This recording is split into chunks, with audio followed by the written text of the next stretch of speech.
తల్లడిల్లే తల్లి కన్నా మించి ప్రేమించి తనువు తీరే వరకు నన్ను విడువలేనంది. తల్లడిల్లే తల్లి కన్నా మించి ప్రేమించి తనువు తీరే వరకు నన్ను విడువలేనంది. అది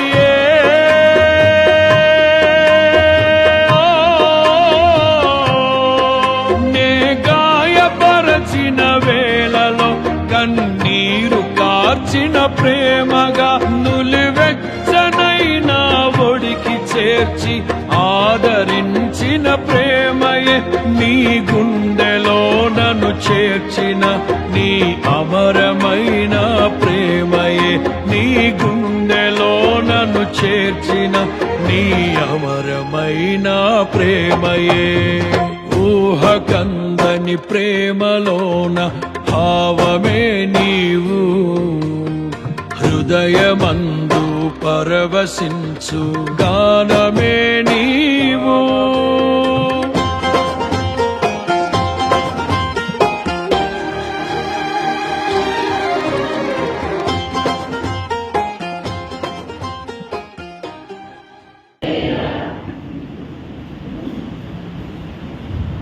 ప్రభువైన యేసుక్రీస్తు నామమున బట్టి ఈ ఆరాధనకి క్షణానికి అందరికీ కూడా హృదయపూర్వకమైన వందనాలు తెలియజేస్తున్నాం. అందరికీ వందనాలు, హృదయపూర్వకమైన వందనాలు. దేవుని పరిశుద్ధ గ్రంథంలో నుండి 91వ కీర్తన,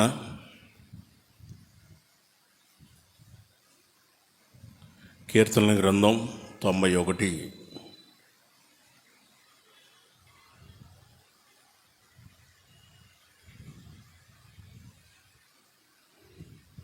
పదిహేనవ వాక్యాన్ని మనం చదువుకుందాం. అతడు నాకు మొరపెట్టగా నేను అతనికి ఉత్తరం ఇచ్చేదను. శ్రమలో నేను అతనికి తోడై ఉంటాను, అతన్ని విడిపిస్తాను, అతన్ని గొప్ప చేస్తాను. ఆమేన్. చెప్పాలి హల్లెలూయా. దేవుని పరిశుద్ధ గ్రంథంలో మనం చదువుకున్న వాక్యాన్ని గమనించినప్పుడు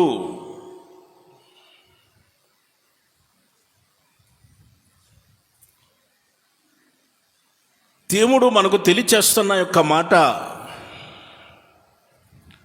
అతడు నాకు మొరపెట్టగా నేను అతనికి ఉత్తరమిచ్చేదను. శ్రమలో నేను అతనికి తోడై ఉంటాను, అతన్ని విడిపిస్తాను, అతన్ని గొప్ప చేస్తాను. ఆమేన్. ఎవరు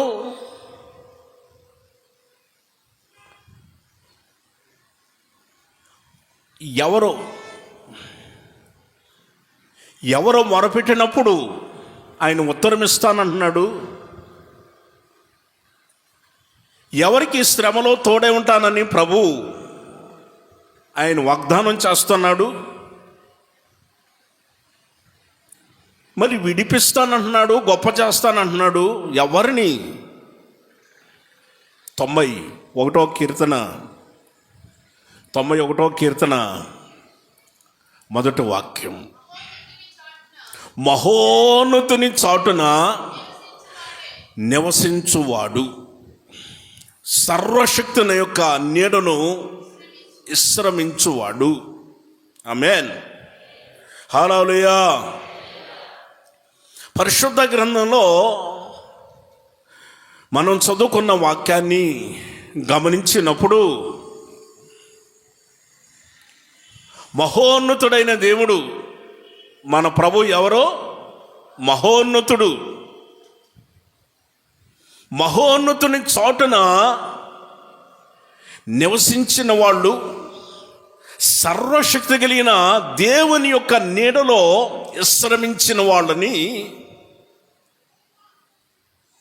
దేవుడు అంటున్నాడు, అతడు నాకు మొరపెట్టగా నేను అతని మొర ఆలకించదను.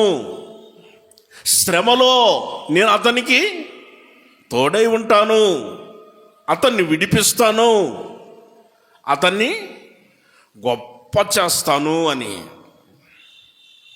ప్రియా దేవుని బిడ్డలారా, సహోదరి సహోదరులారా,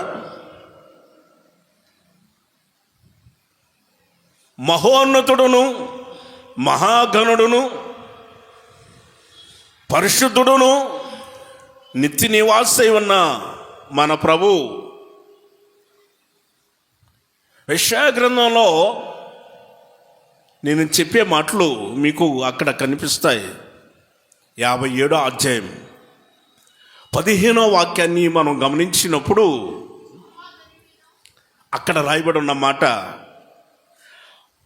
మహాగణుడును మహోన్నతుడును నిత్య నివాసే ఉన్న దేవుడు, పరిశుద్ధుడు, మహోన్నతమైన పరిశుద్ధ స్థలంలో నివసించే దేవుడు అయినను వినయము గల వారి యొక్క ప్రాణాన్ని ఉజ్జింపచేయటానికి, నలిగిన వారి యొక్క ప్రాణాన్ని ఉజ్జింపచేయటానికి వినయము గల వారి మధ్యలోను దీన మనస్సు గల వారి మధ్యలో నివసించే దేవుడు. ఆమేన్, హల్లెలూయా.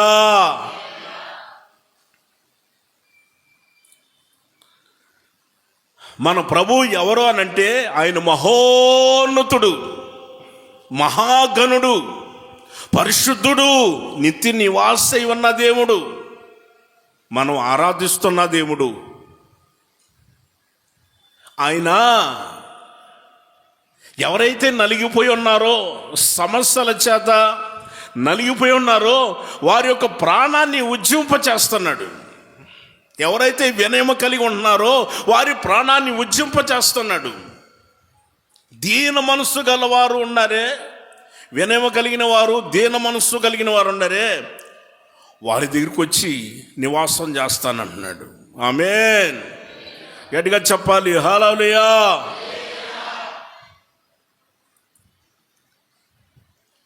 అలాంటి వారు ఆనాడు ప్రభు వాగ్దానం చేశాడు. వేల సంవత్సరాల క్రితమే ఆయన వాగ్దానం చేశాడు. ఈనాడు కూడా పరిశుద్ధాత్మదేవుడు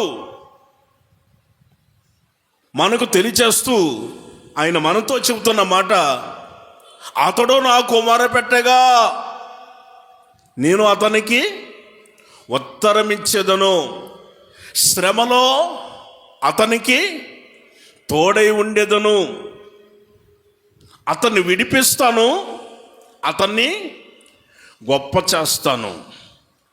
మూలవాక్యం కంఠస్థం అయిపోవాలి మీ నోట్లో.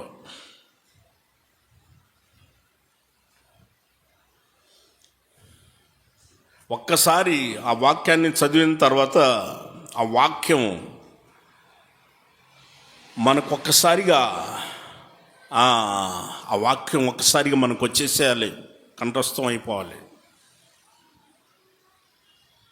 ఇప్పుడు చెప్పండి, అతడు మొరపెట్టగా నేను అతనికి ఉత్తరమిచ్చేదను, శ్రమలో అతనికి తోడై ఉండేదను, అతన్ని విడిపించేదను, అతన్ని గొప్ప చేసేదను. ఆమేన్, హల్లెలూయా. మనం మొరపెట్టేవాళ్ళు, మనం మహోన్నతుని చాటున నివసించే వాళ్ళం, సర్వశక్తిగా దేవుని యొక్క నీడలో విశ్రమించే వాళ్ళం. చూడండి, ఇప్పుడు మనం ఒక నీడలో ఉన్నాం. ఆ నీడ ఏ నీడ? సర్వశక్తి కలిగిన దేవుని యొక్క నీడలోనికి వచ్చాం. దేవుని యొక్క నీడ ఇది, దేవుని యొక్క మందిరం యొక్క నీడ. ఆ నీడలో ఉన్నాం మనం, దేవుని యొక్క నీడలోనికి వచ్చాం. ఆయన రెక్కల నీడ. యెషయా వచ్చినప్పుడు ఆయన మందిరానికి దేవాలయంకి వస్తే ఆయన అంగి మొత్తం కూడా దేవాలయం అంతా కూడా నిండిపోయి ఉన్నట్లుగా ఆయన చూశాడు. మొత్తం నిండిపోయి ఉంది. ఆయన రెక్కల నీడలో మీకు ఆరోగ్యము కలుగునుగాక. ఆమేన్. గమనించండి, మనం మొరపెట్టినప్పుడు ఆయన ఆలకించే దేవుడు. మన దేవుడు మన ప్రార్థన ఆలకించే దేవుడు. కనుక శ్రమలో మనం ఉన్నామని మనం కృంగిపోకూడదు. సామెతల గ్రంథంలో ఒక మాట రాయబడి ఉంది. 24వ అధ్యాయము 10వ వాక్యాన్ని మనం గమనించినప్పుడు, శ్రమలు వచ్చినప్పుడు నువ్వు కృంగిన ఎడలా నువ్వు చేతగాని వాడివి. ఎలా ఉంటుందండి ఆ మాట? ఒకసారి చెప్పండి మీరు. నువ్వు చేతగానోడివి.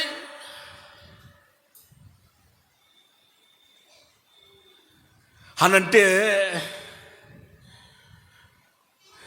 ఏంటా అని ఆలోచన. నాకు చేత కాదా ఏంటండి? శ్రమ వచ్చినప్పుడు నువ్వు కృంగిపోయావు అని అంటే మొరపెట్టకుండగా, దేవునికి మొరపెట్టకుండగా నువ్వు కృంగిపోతున్నావు అని అంటే, శ్రమ వచ్చినప్పుడు కృంగిపోతున్నావు అని అంటే నువ్వు చేతగానోడివి.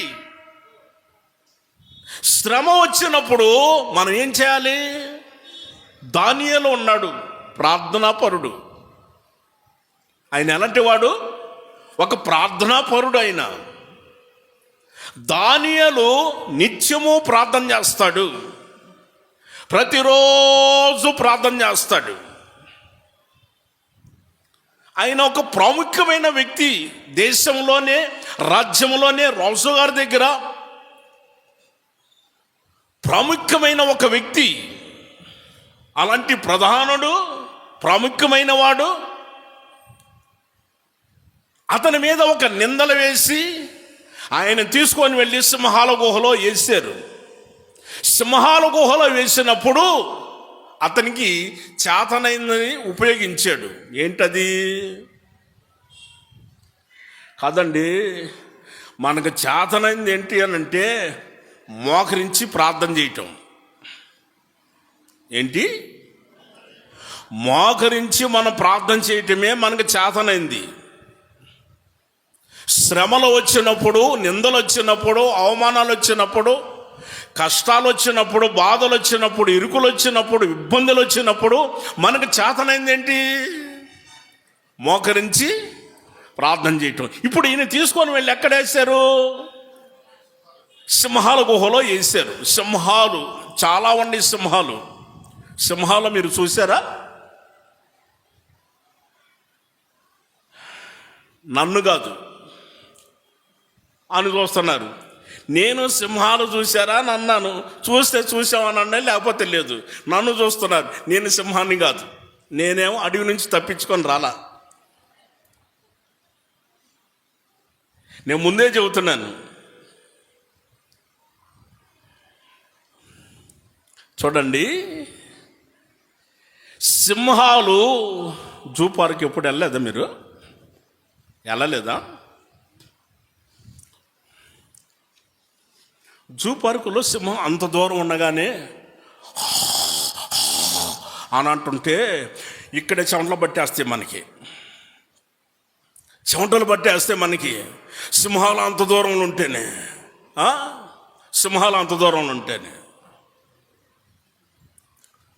ఒక యవనస్తుడు జూ పార్క్కి వెళ్ళి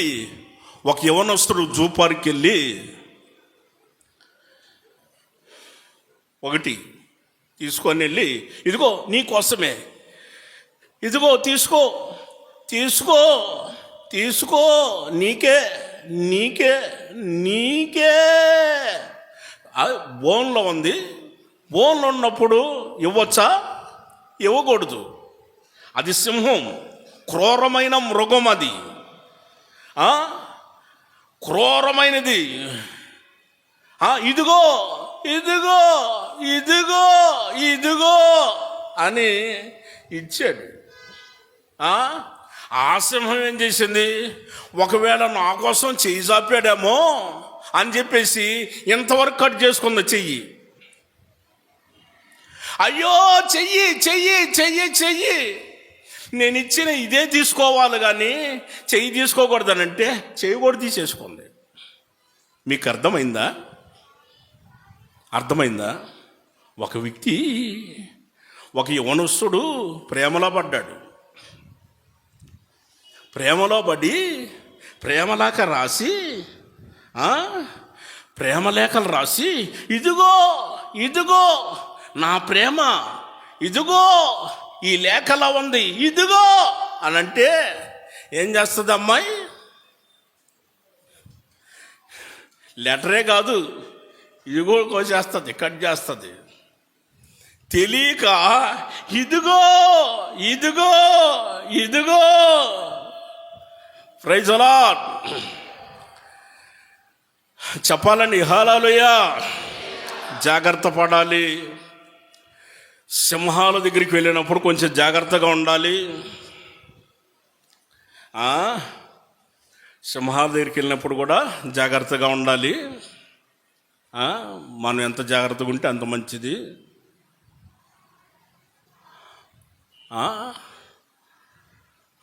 గుర్తుపెట్టుకోండి అమ్మా, ఆడపిల్లలు కూడా గుర్తుపెట్టుకోండి, యవనస్తుల పిల్లలు గుర్తుపెట్టుకోండి. కన్న తల్లిదండ్రులు మిమ్మల్ని పెంచి పెద్దవాళ్ళని చేశారు.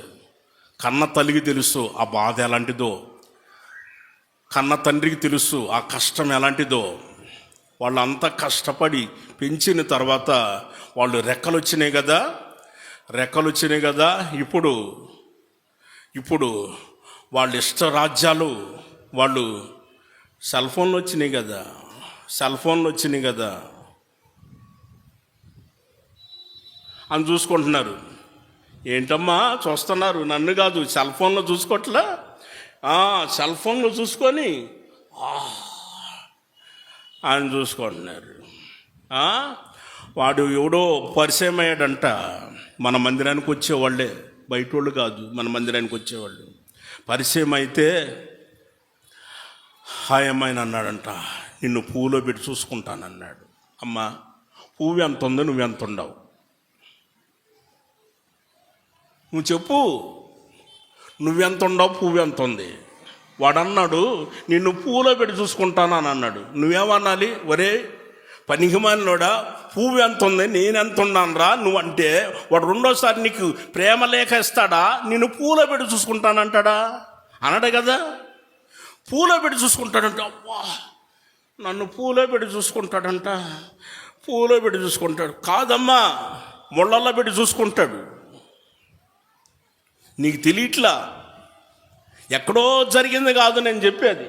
30 సంవత్సరాల నుండి నేను సేవ చేస్తున్నా, ఎంతమందిని చూసుంటాను.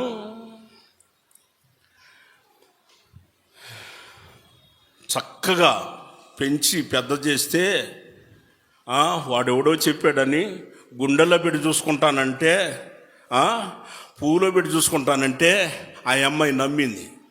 నమ్మమాకండి అమ్మ, ఆడపిల్లలు గుర్తుపెట్టుకోండి, నమ్మమాకండి. ఎవడో పనికి మనోడు ప్రేమ లేఖలు ఇచ్చినా పొరపాటును కూడా వాడు చెప్పిన మాటలు నమ్మద్దు.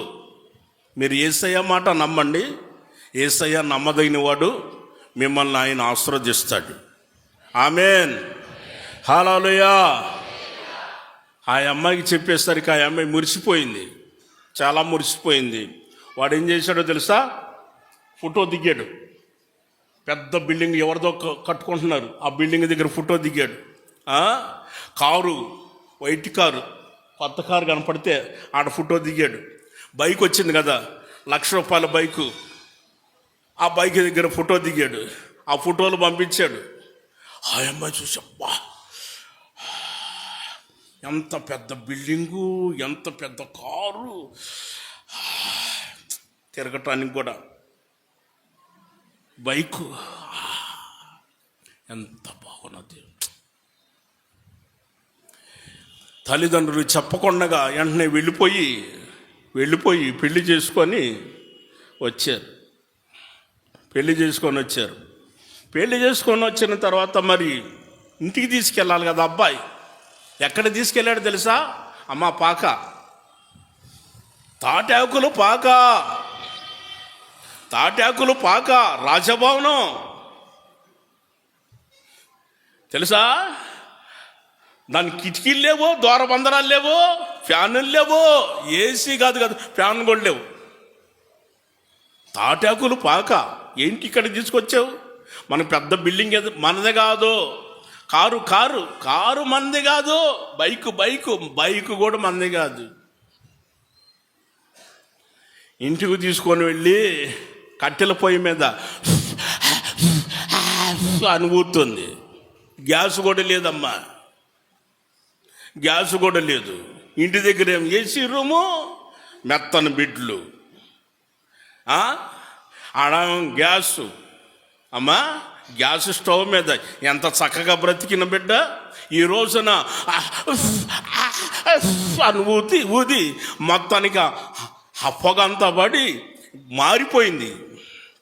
చక్కగా ఉన్న అమ్మాయి కూడా మారిపోయింది. నా దగ్గరికి వచ్చి ఏడ్చింది, అన్న నా పరిస్థితి ఇట్లా అయిపోయింది. నువ్వు వాక్యం చెబితే నీ వాక్యాన్ని నేను సరిగ్గా అర్థం చేసుకోలేదన్నా. జాగ్రత్త పడండి యవనస్తులు, జాగ్రత్త పడండి అంటే నీ మాట వినలేదన్నా, నీ మాట నేను వినలేదన్నా. ఎగతాళ చేసుకున్నాను, నీ ఏళన చేశానన్నా. నా ఇష్టానుసారంగా నేను బ్రతుకుదాం అనుకున్నాను. ఈ రోజున నా పరిస్థితి చూడు ఎలా అయిపోయిందో. కష్టపడి బ్రతకాలన్నా, కష్టపడి బ్రతికితేనే తిండి, లేకపోతే లేదు. ఫ్యాన్ కూడా లేదన్నా ఇంట్లో, ద్వారబంధనాలు కూడా లేవన్నా. కుక్కలు వస్తా పోతాయి, పందులు కూడా వస్తూ ఉంటాయి పోతూ ఉంటాయి, వాటిని తోలుకుండా కూర్చోవాలి.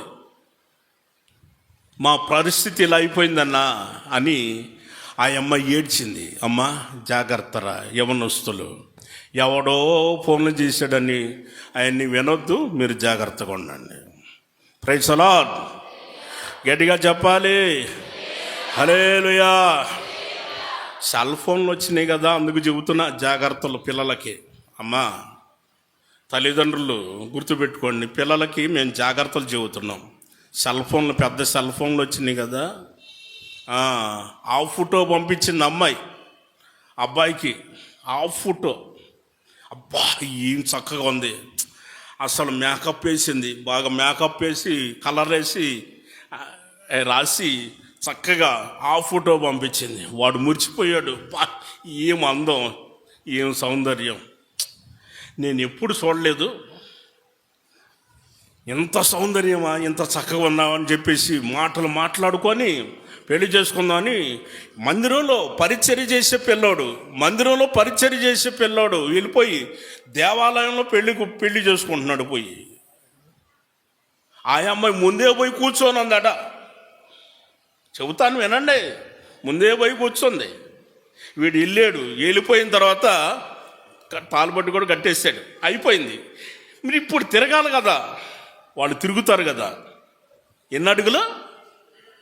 7 అడుగులా తిరగాలి కదా, 7 అడుగులు తిరగాలి కదా.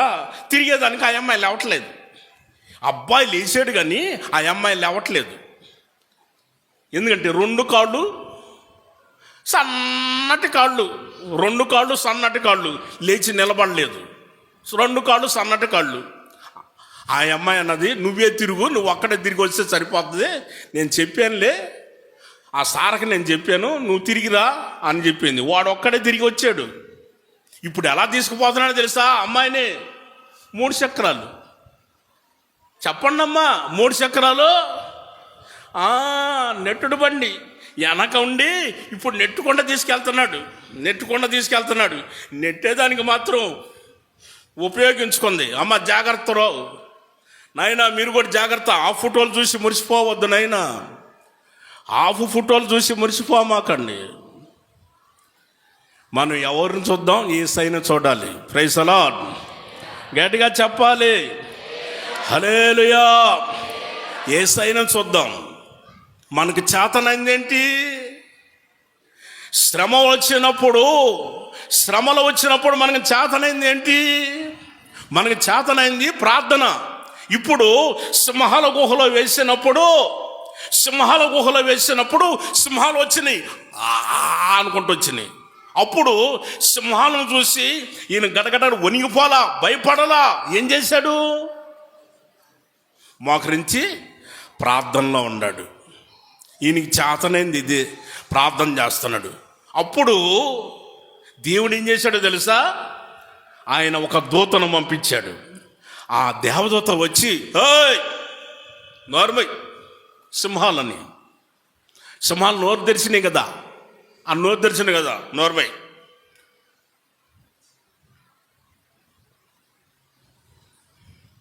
చూపే కానీ నోటి మాట లేదు.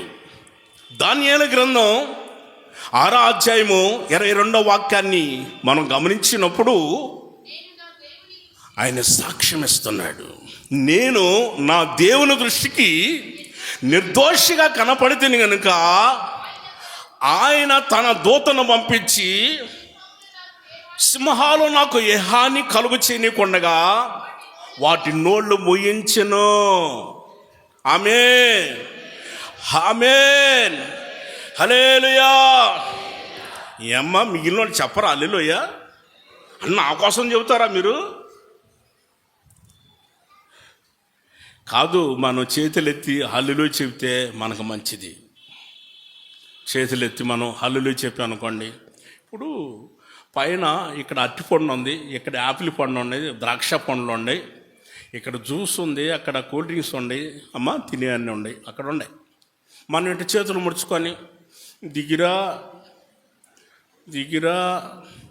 హల్లెలూయా హల్లెలూయా హల్లెలూయా హల్లెలూయా అంటే దిగి వస్తుందమ్మా. ఏంటి చెప్పరు? దిగిరా వస్తుందా? మరి చెయ్యెత్తి మనం తీసుకుంటే వస్తుంది. నోటిలో తింటే నోటికి రుచి ఉంటుంది, కడుపు నిండుతుంది. అమ్మా, నువ్వు హల్లెలూయా అని నువ్వు ఎప్పుడైతే చెయ్యెత్తి చెబుతావో అక్కడ నుండి ఆశీర్వాదాలు త్వరగా నీకు ఇస్తాడు. నీ నోటికి రుచిగా ఉంటుంది, కడుపు నింపబడుతుంది. ఆమేన్ చెప్పాలి హల్లెలూయా. మీరు చాలా మంచోళ్ళు, మంచి విషయాలు తెలుసుకుంటున్నారు. మీరు చాలా మంచోళ్ళు. మీరు ఒకటి, శ్రమ వచ్చినప్పుడు మనం ఏం చేయాలి? దేవునికి మొరపెట్టుకోవాలి. దేవునికి మనం మొరపెట్టినప్పుడు ఆయన మన ప్రార్థన ఆలకిస్తాడు. మన మొర ఆలకించే దేవుడు, మన ప్రార్థనలు ఆలకించే దేవుడు. మరొకరిని పరిశుద్ధ గ్రంథంలో మనం గమనించినప్పుడు అపోస్తుడైన పౌలు గారు తిమోతికి రాసిన 2వ పత్రిక 1వ అధ్యాయము 12వ వాక్యం.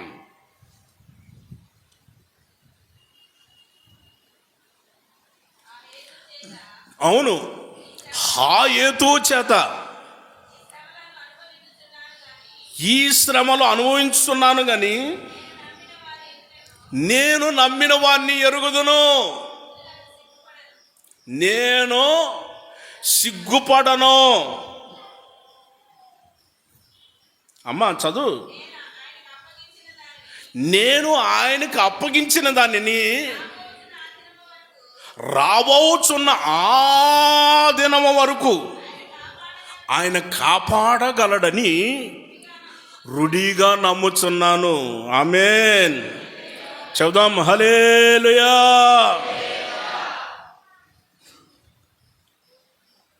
పరిశుద్ధ గ్రంథంలో మనం చదువుకున్న వాక్యాన్ని గమనించినప్పుడు అపోస్తుడైన పౌలు గారు ఆయన అంటాడు, ఆ హేతువు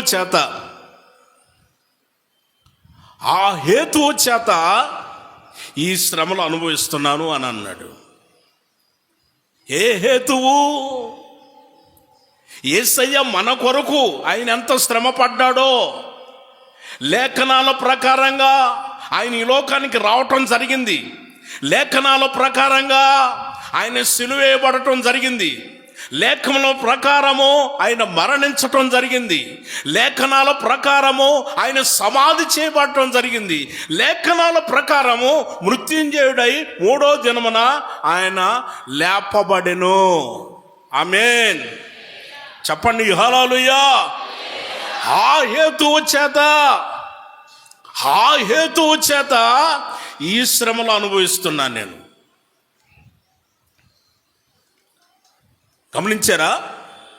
నేను నమ్మిన వాడిని నేను పొరపాటును కూడా విడిచిపెట్టను.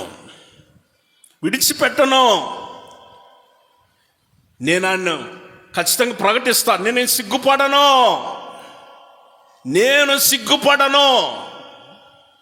కొంతమంది సిగ్గుపడుతుంటారండి.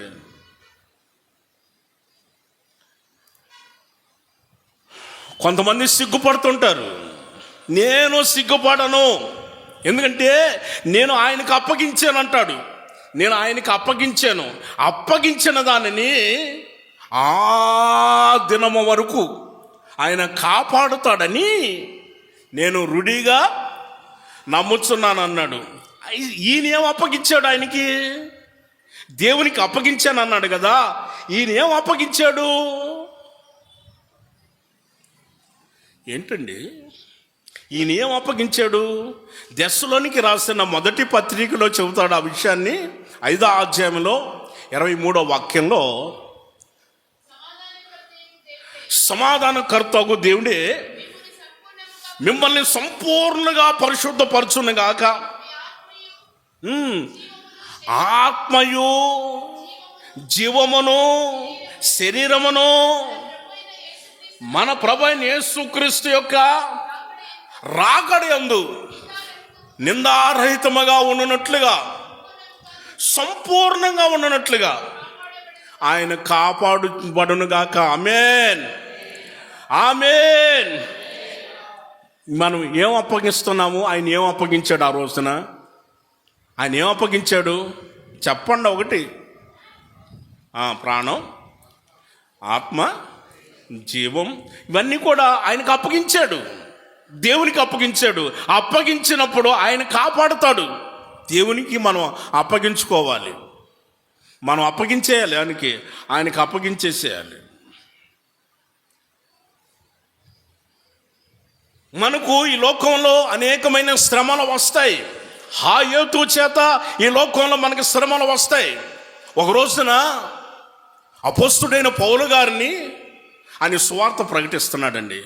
దేవుని యొక్క రాజ్య సువార్తను ప్రకటిస్తున్నప్పుడు చాలామంది వచ్చి రాళ్ళు తీసుకొని ఆయన కొట్టారు. నేను చెప్పే మాటలు అపోస్తుల కార్యములు 14వ అధ్యాయంలో కనపడతాయి. 14వ అధ్యాయంలో రాళ్ళు తీసుకొని కొట్టారు. ఇక్కడ కొందరు శిష్యులు ఉన్నారు.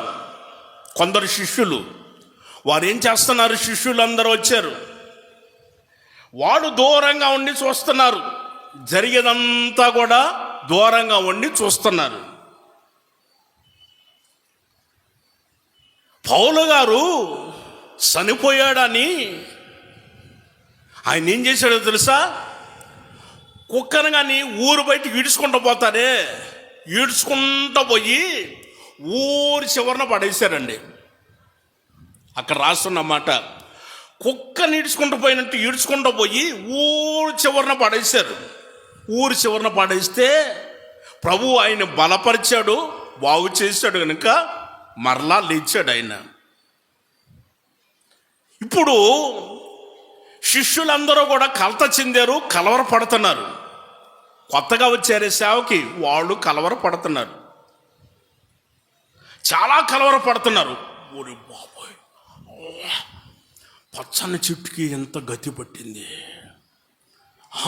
అంత పెద్ద దైవజనుడికి ఇంత మనమెంత కాదు తమ్ముడు, మనమెంత తమ్ముడు అని అంటే, అదే నాన్న నేను కూడా ఆలోచిస్తున్నా, గుండెలు బద్దలైపోతున్నాయి. అవి చూస్తుంటే గుండెలు బద్దలైపోతున్నాయి అన్న. ఆ వార్తలు ఏంటంటే, ఆ సంఘటనలంతా చూస్తుంటే గుండెలు బద్దలైపోతున్నాయి. అంత పెద్ద దైవజనుడికి అంత కర్మ వచ్చింది, అంత బాధలు వస్తే మనమెంత మనం సేవ చేద్దామా, లేకపోతే మరలా పోయి వల వేసి చేపలు పట్టుకొని మార్కెట్కి వేసుకుందామా, చేపలు పడదామా, వెడదామన్నా అన్నా, ఏంటన్నా చెప్పండి అన్నా అని ఒకటే ఆలోచన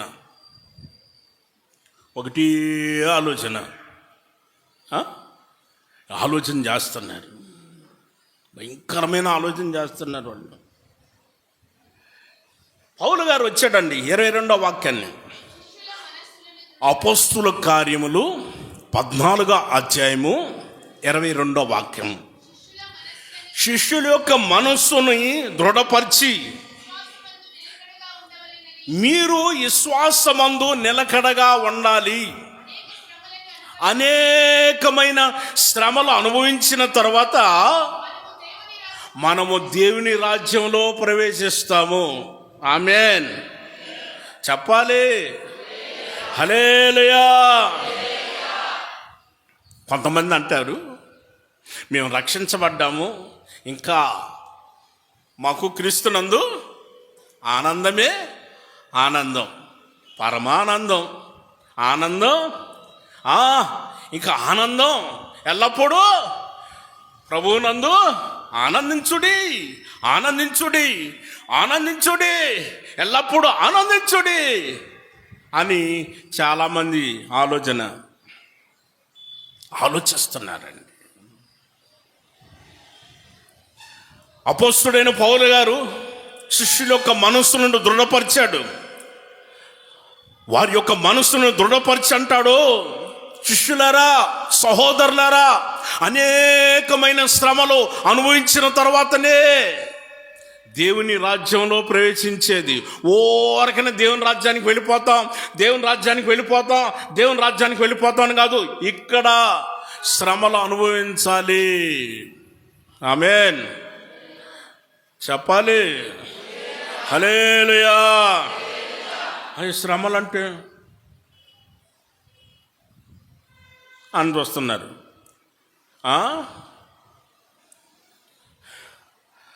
ఏమండి, ఆశీర్వదించునుగా కానంటే ఆమేన్ అని అంటారు. అమ్మా, అది ఎంత నిజమో ఇది కూడా అంతే నిజమమ్మా. ఆశీర్వాదాలు వస్తాయి అని అంటే అది ఎంత నిజమో ఇది కూడా అంతే నిజం. అది ఎంత ఉంటుందో ఇది కూడా అంతే ఉంటుంది. అయ్యాం ఎక్కువ రావాలంట, ఇయ్యాం తక్కువలో రావాలంట. కొంతమందికి ఇయ్యాం కొంచెం వస్తే చాలు. అయ్యేమో విస్తారంగా, తండ్రి విస్తారంగా దించు, ఆశీర్వదించు.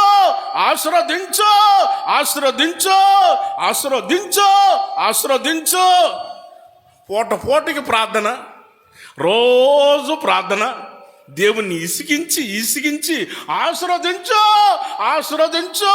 శ్రమలు తొలగించు, శ్రమలు తీసివేయి, తొలగించు.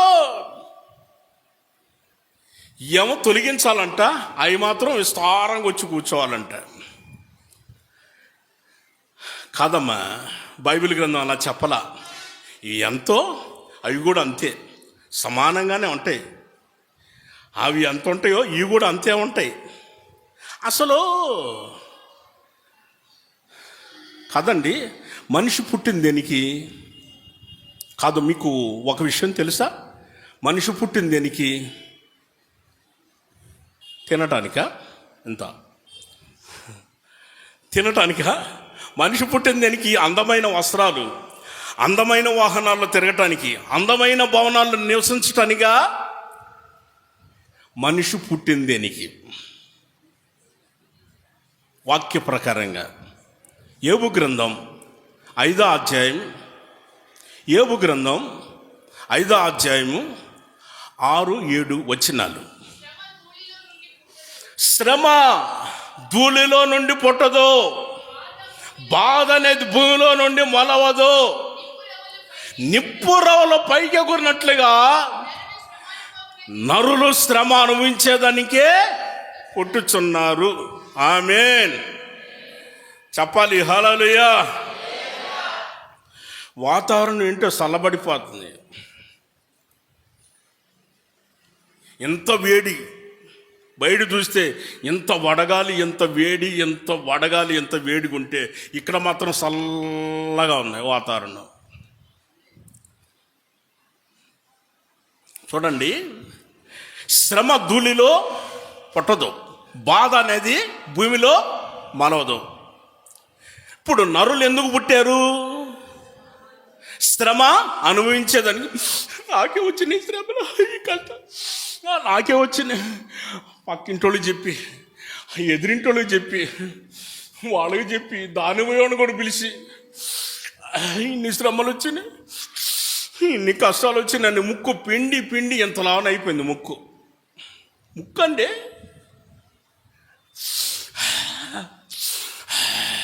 పిండి పిండి ఎంత లావన అయిపోయింది ముక్కు. వాళ్ళకు చెప్పి, వీళ్ళకి చెప్పి, ఎందుకమ్మా వాళ్ళకి చెప్పేది, వీళ్ళకి చెప్పేది. వాళ్ళకు కూడా శ్రమలు రాకుండా ఉంటాయా? వాళ్ళకు కూడా వస్తాయి శ్రమలు. మనకు వచ్చినట్టు వాళ్ళకు కూడా వస్తాయి శ్రమలు. చూడు వాళ్ళు ఎట్లా ఉన్నారు, పక్కింటోళ్ళు బాగానే కారు వేసుకొని పోతున్నారు, నేనే ఏమి లేకుండా పోతున్నా. ఎన్ని సంవత్సరాలు చూసినా నాకు ఈ శ్రమలు తప్పట్లా. కొంతమంది ఈ శ్రమలు తప్పట్లేదు, ఈ కష్టాలు తప్పట్లేదు, ఈ బాధలు తప్పట్లేదు, ఈ నిందలు తప్పట్లేదు, దేవుని నమ్మేనే కానీ ఏంటో ప్రయోజనం లేదు, కుమిలిపోతున్నారు కొంతమంది. బాధపడవద్దు.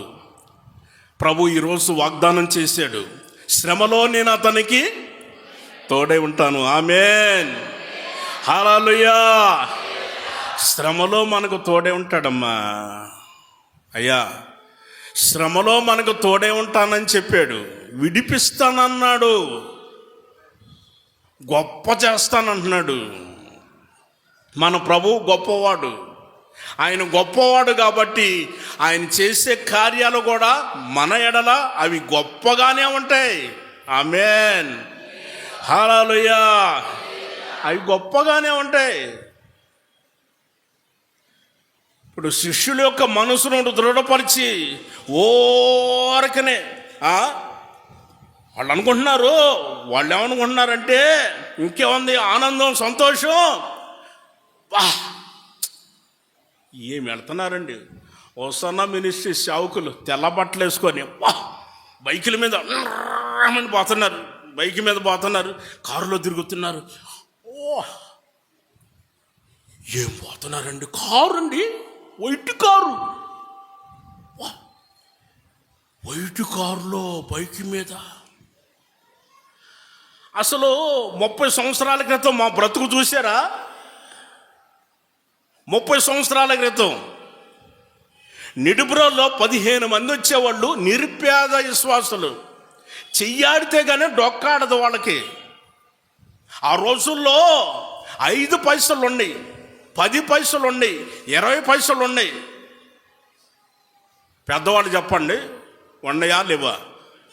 కొత్త తరానికి తెలియదు అనుకోండి, యవనస్తుల పిల్లలకు తెలియదు. అమ్మ మీకు తెలుసా? 20 పైసలు చూసారా? 5 పైసలు చూసారా? చూడలేదమ్మా. మీరు ఎప్పుడు చూశారు? ఆ 5 పైసలు 10 పైసలు కానుకేస్తే ఆదివారం రోజున మొత్తం నాకు 2 రూపాయలు అయ్యేది. 2 రూపాయలు కానుకొచ్చేది. ఈ 2 రూపాయలకి ఏమొస్తుందో చెప్పండి, తెచ్చుకుంటా పోయి. ఏమొస్తాయో చెప్పండి. బియ్యం వస్తాయా? కూరగాయలు వస్తాయా? చికెన్ వస్తుందా? చేపలు వస్తాయా? ఏంటో చెప్పట్లా, ఒకటి కూడా చెప్పట్లేదు. ఏమొస్తాయమ్మా? ఏమీ రావు. ఆ 2 రూపాయలు కూడా ఏమీ రావు. చెప్పులు. అప్పట్లో మాకు సైకిల్ కూడా లేదు, కాలినడక నడుచుకుంటూ వెళ్ళేవాళ్ళం. రబ్బర్ చెప్పులు రోడ్డు ప్రక్కన అమ్ముతారు కదా, 12 రూపాయలు పెట్టి రబ్బర్ చెప్పులు కొనుక్కోలేక అది బొట్టినేల దగ్గర తెగిపోతే దానికి పిన్నిసి పెట్టుకునేవాళ్ళం. అది అంతవరకు తెగిపోతే అరికాల దగ్గర అరిగిపోయేది. అయినా కానీ వాటిని వేసుకొని అలాగనే తిరిగాం. ఒకప్పుడు ఏమీ లేదు, ఒకప్పుడు చాలా కష్టాలు పడ్డాం. దేవుడు ఈ రోజున ఆశీర్వదించాడు. ఆమేన్. చెబుదాం గట్టిగా హల్లెలూయా. దేవుడు ఆశీర్వదించాడండి. ఇప్పుడు చూస్తున్నారు, బైక్ మీద తిరుగుతున్నాడు పాస్టర్ గారు, లగ్జరీ అనుభవిస్తున్నాడు. అబ్బా ఏమి కారు అండి, ఏమి తిరుగుతున్నారండి. ఒరే బాబు, ఆ రోజున మమ్మల్ని అడగొచ్చు కదా, ఆ రోజు వచ్చి మమ్మల్ని చూడవచ్చు కదా. ఆ రోజున చినిగిపోయిన బట్టలు వేసుకొని తిరిగాం. బట్టలు కొనుక్కునేదానికి లేదు, లాల్చి కొనుక్కునేదానికి లేదు, ప్యాంటు కొనుక్కునేదానికి లేవు. ఆ రోజున చాలామంది వచ్చి అడిగారు, ఏంటండి చినిగిపోయిన అంటే అది మోడల్ అని చెప్పేవాడిని. ఇప్పుడు వచ్చినాయి అదే మోడలు. 30 సంవత్సరాల క్రితం చెప్పానమ్మా ఆ మోడలు. నేను అప్పుడే ప్రవచనం చెప్పాను, ఇది మోడల్ అని. యవనస్తుల పిల్లలు చినిగిపోయిన ప్యాంట్లు వేసుకొని తిరుగుతున్నారు. చూడలేదా మీరు? మంచి ప్యాంట్లేమో ఖరీదు తక్కువ, చినిగిపోయిన ప్యాంట్లేమో ఖరీదు ఎక్కువ. చినిగిపోయిన ప్యాంట్లండి. నేను ఎప్పుడో 30 సంవత్సరాల క్రితమే చినిగిపోయిన ప్యాంట్లు వేసుకొని తిరిగాను. వాళ్ళు అనుకుంటున్నారు ఇది ఫ్యాషను, ఇప్పుడు మేము తిరుగుతున్నాం అనుకుంటున్నాం. నేను ఎప్పుడో తిరిగాను, 30 సంవత్సరాల క్రితమే తిరిగాను. లేక ఆ కష్టాలు, ఆ శ్రమలు అనుభవించాం. Praise the lord. చెబుదాం హల్లెలూయా. దైవజనులు, మన ఆత్మీయ తండ్రి యేసన్న గారు ఆయన పడిన కష్టాలను చెప్పేవాడు, ఆయన పడిన బాధలు చెప్పేవాడు. యేసన్న గారు పడిన బాధల్లో మేము ఎంతే అనుభవించింది. ఆయన ఎంత అనుభవిస్తే వాటిలో మేము ఎంతే అనుభవించింది. ఎంతే అనుభవించాం. ఒకప్పుడు ఏమీ లేని పరిస్థితిలో, తిండి లేని పరిస్థితి, ఒకప్పుడు త్రాగటానికి కూడా లేదు. సువార్త కోటానికి వెళితే మాకు అన్నం పెట్టిన వాళ్ళు కూడా లేరు. సువార్త కోటానికి వెళితే దారిని వస్తా పంపు నీళ్లు పంపు, ఒకసారి పంపు కొట్టుకొని నీళ్లు తాగి కడుపు నిండా నీళ్లు తాగి ప్రభా నీకు స్తోత్రమయ్యా, ఈరోజు రాత్రికి నైనా కడుపు నిండా నీళ్ళు ఇచ్చినందుకు స్తోత్రము తండ్రి. ఈ రోజున నీళ్లు తాగడానికి కష్టం, ఇంత అన్నం తినాలంటే మాకు ఇంతే పెట్టారు. మాకు అన్నం ఇంత కావాలి, ఇంత కాదు, ఇంత కావాలని కాదండి. మనకిచ్చిన దానిలోనే చాలు, అంత అవసరం లేదు. మొక్కుంటేనే అయ్యారికి ముద్ద నోట్లో పోతుంది, మొక్కలనేది ముద్ద నోట్లో బాదు. ఒకప్పుడు మాకు పచ్చిమిరపకాయల పచ్చడి కూడా లేదు. ఒకప్పుడు కారం వేసుకొని తిన్నాం. ఒకప్పుడు నీళ్లు పోసుకొని, ఆ అన్నంలో నీళ్లు పోసుకొని ఉల్లిపాయ నంచుకొని తిన్నాం. పెద్ద ఉల్లిపాయ నంచుకొని తిన్నాం. చాలు, దేవుడు ఇచ్చాడు, అంతవరకు చాలు, దేవుడు మనకిచ్చాడు. క్రీస్తునందు ప్రియ దేవుని బిడ్డలారా, ఒకప్పుడు శ్రమలు అనుభవించాం, ఒకప్పుడు కష్టాలు ఉన్నాయి, ఒకప్పుడు దేవుడు మనల్ని ఆ పరిస్థితుల్లో నడిపించాడు. ఆయన అంటాడు, శ్రమలో నేను అతనికి తోడే ఉంటాను, అతన్ని విడిపిస్తాను, అతన్ని గొప్ప చేస్తానన్నాడు. ఆమేన్. చెప్పాలి హల్లెలూయా. యేసు ప్రభు 12 మందిని పిలుచుకున్నాడు. ఎంతమందిని? 12 మందిని పిలుచుకున్నాడు. వారు శిష్యులుగా యేసు ప్రభుని వెంబడిస్తున్నారు. తెల్ల బట్టలు వేసుకొని మంచిగా నడిపించబడుతుంటే 70 మంది చూశారు.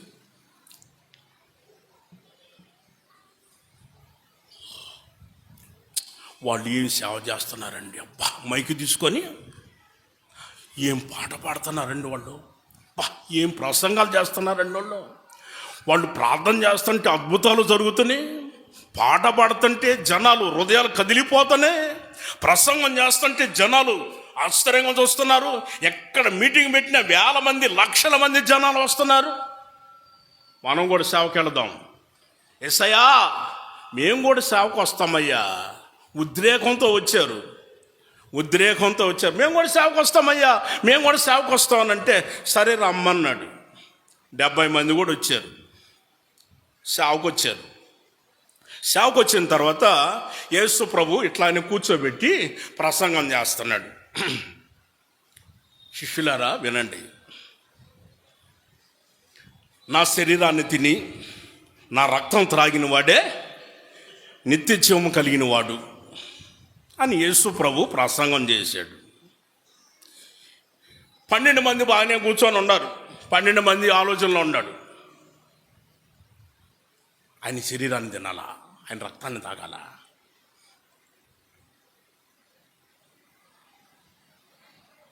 అని ఆలోచన చేస్తున్నారు వాళ్ళు. తర్వాత యేసు ప్రభుని అడుగుదాం, ఏకాంతంగా ఉన్నప్పుడు యేసు ప్రభుని అడుగుదాన్ని వాళ్ళు రెడీగా కూర్చొని ఉన్నారు, సిద్ధంగా ఉన్నారు. ఈ 70 మంది ఉన్నారు చూసారా, ఈ 70 మంది. తమ్ముడు ఆయన ప్రసంగం నీకు అర్థమైందా? అదేనన్నా నేను ఆలోచించాను, ఆయన శరీరం తింటే ఏందన్నా, ఆయన రక్తం తాగటం ఏందన్నా, మనమేం రాక్షసులమా మనుషులమా? ఆయన కంటికి ఎలా కనిపిస్తున్నామన్నా మనం? కఠినమైన మాట అన్నారా లేదా?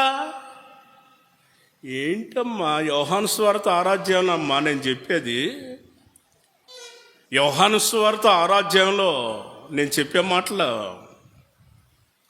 కఠినమైన మాట. ఆయన చెప్పే మాటలు కఠినమైన మాట. యేసు ప్రభు చెప్పిన మాటలు అంటే కఠినమైన మాటలు అంట. ఏంటి తమ్ముడు చూసేది, ఇంకా ఆలోచన చేస్తావు, ఇంకేంది నువ్వు ఆలోచన చేసేది? సర్దుకో, సూటికేసి సర్దు, తీసుకో. సూటికేసి అంటనే సర్దుకున్నారు, బయలుదేరి వెళ్ళిపోతున్నారు. ఇక బయలుదేరి వెళ్ళిపోతున్నారు. 70 మంది వెళ్ళిపోతుంటే ఈ 12 మంది అని చూస్తున్నారు. యేసు ప్రభు ఇటు వీళ్ళను చూస్తాడు, వెళ్ళిపోయేవాళ్ళని చూస్తాడు, వీళ్ళను చూస్తాడు, వెళ్ళిపోయేవాళ్ళని చూస్తున్నాడు. వాళ్ళు వెళ్ళిపోయారు, 70 మంది వెళ్ళిపోయారు, 12 మంది ఉన్నారు. యేసు ప్రభు 12 మందితో అంటాడు, శిష్యులారా మీరు కూడా వెళ్ళిపోవాలనుకుంటున్నారా అని అన్నాడు. అప్పుడు పేతురు గారు ఏమన్నాడు?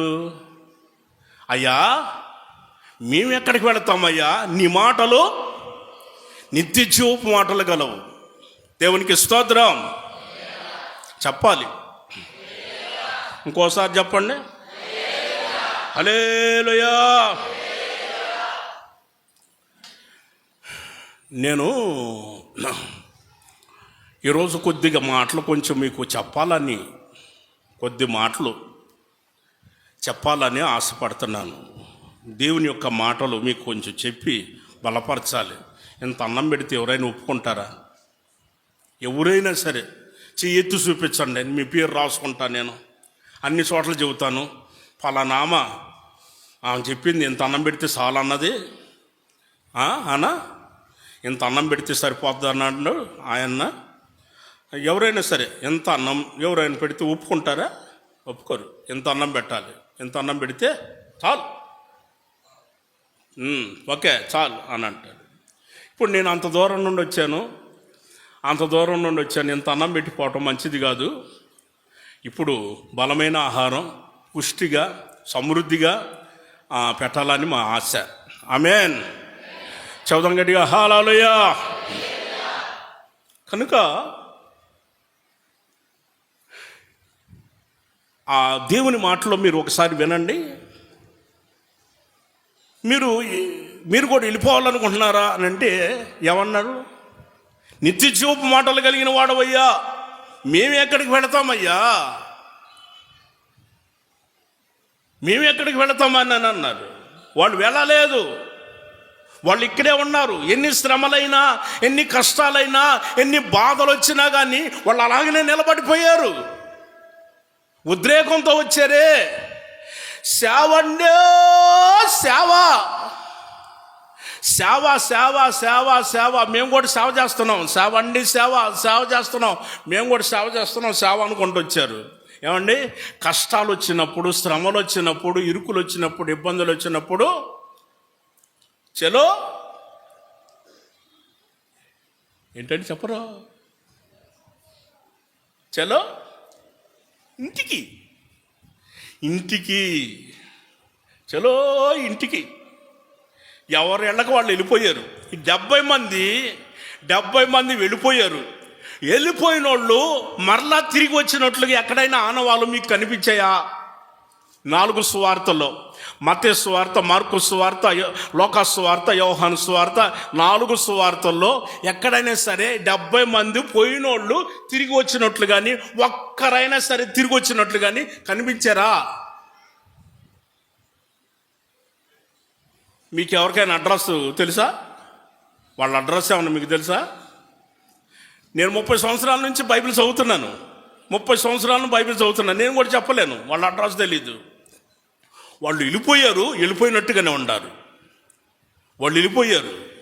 ఏమిటి ఈ విషయం అనంటే, లోకాన్ని చూసుకున్నారు, లోకంలో ఉన్న వాటిని అనుభవించాలని వెళ్ళిపోయారు అండి.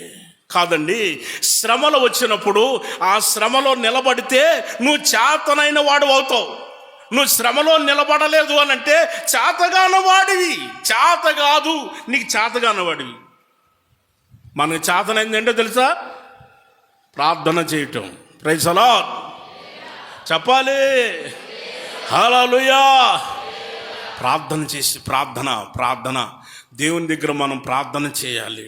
ప్రార్థన మొరపెట్టినప్పుడు ఆయన మన మొరను ఆలకించే దేవుడు. అలాగనే మరొకరిని పరిశుద్ధ గ్రంథంలో మనం చూస్తాం. ఆయన పేరు యోబు. యోబు గ్రంథం 3వ అధ్యాయము ఆఖరి వాక్యం.